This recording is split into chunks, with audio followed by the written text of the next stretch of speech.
अस्सलामुअलैकुम वरहमतुल्लाहि वबरकातहू। अल्लाह तबारक व ताला दे सोहने ते बाबरकत नाम तो शुरू करना जिहड़ा तमाम जहाना दा मालक है।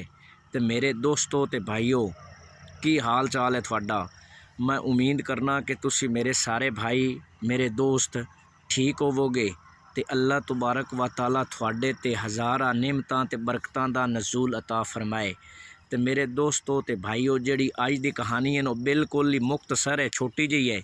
तो चलो शुरू करने हैं कि पुराने ज़माने दे अंदर ना किसी पिंड दे अंदर एक मिरासी रहिंदा ते उन्होंने एक दिन ना बदमाशी का शौक लग गया।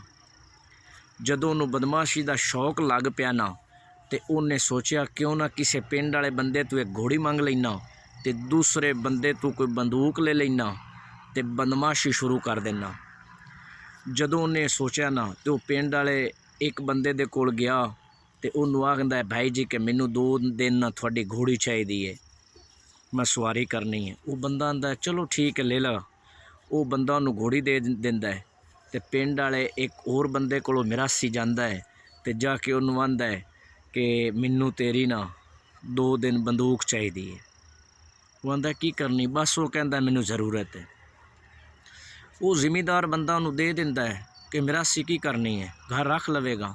वो मिरासी घोड़ी ते बंदूक लेके ते घोड़ी ते सवार हो जाता है ते पिंड दियां गलियां दे विच बाज़ारां विच कदी इधर चला जाता है तो कदी उधर चला जाता है, एवें भड़कदा फिरदा है। तो जदों ना इंज करदा है ना तो कोई पिंड दा बंदा बड़ा शरारती हुंदा है। उस मिरासी ते ना थाने मूँह च मारदा है, इतला च करदा है तो थाने की तरफों 2 सिपाही आ जाते हैं। तो जदों सिपाही आ जाते हैं ना तो उस वक्त जिहड़ा वो मिरासी है वो एक पिंड का चक्कर कट के ना तो दूसरे रस्ते की तरफ निकलदा पैंदा तो अग्गों पुलिस आ जाती है। जदों पुलिस आती है ना तो उस मिरासी नूं आंदी है कि मिरासी तकड़ा हो जा, असी तेरे ते आ गए हैं तो बड़ी बदमाशी कर ली। तो जदों पुलिस इतनी गल करती है ना तो मिरासी डर जाता है।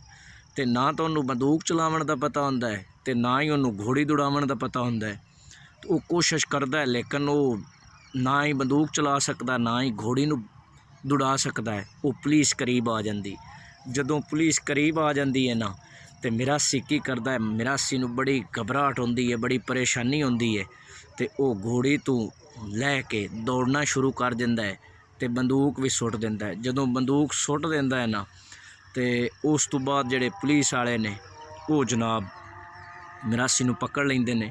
तो जदों पकड़ लैंदे ने तो पुछदे ने कि तेरे कोल घोड़ी भी आई तो तेरे कोल बंदूक भी आई, की वजह है, तू साडे तो नस सकदा सी, साडे तो दूर जा सकदा सी, की वजह है, तू क्यों इस तरह कीता है। तो पता है मिरासी की आंदा है, वो मिरासी आंदा है कि साह बहादुर जिहड़ी घाबर मैनू आई वो ना मेरी घोड़ी नूं घाबर आई ते ना ही वो बंदूक नूं घाबर आई, मैं तो इस वास्ते सुट्टी है। लै दोस्तों, अज दी छोटी जी कहानी है। अल्लाह निगहबान।